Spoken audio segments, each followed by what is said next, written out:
बेकायदेशीररित्या देशी बनावटीचे पिस्तल ताब्यात बाळगून दहशत माजविणारा रेकॉर्डवरील गुन्हेगार गुन्हे शाखा युनिट क्रमांक 1 व खंडणी विरोधी पथकाने जेरबंद केलाय।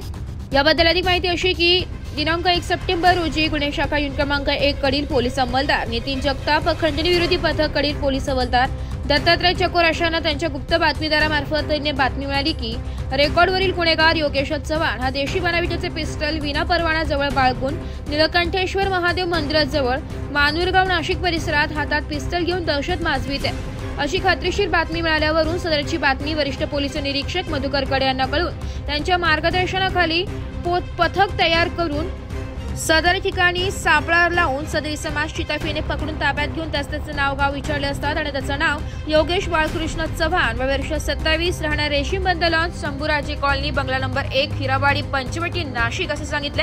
त्याच्या अंगझडतीत एकूण 30,500 रुपये किमतीची एक देशी बनावटीची पिस्तूल व एक जिवंत कारतूस असे हस्तगत करण्यात आलेले।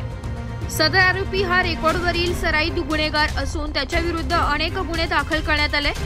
सदरच्या इसमावर अडगाव पोलीस ठाणे येथे भारतीय हत्यार कायदा कलम 325 सह महाराष्ट्र पोलीस कायदा कलम 135 प्रमाणे गुन्हा दाखल करण्यात आलाय। त्यास पुढील तपासकामी अडगाव पोलीस ठाण्यात त्यांच्या ताब्यात देण्यात आले। ब्युरो रिपोर्ट नाशिक लोकशाही न्यूज नाशिक।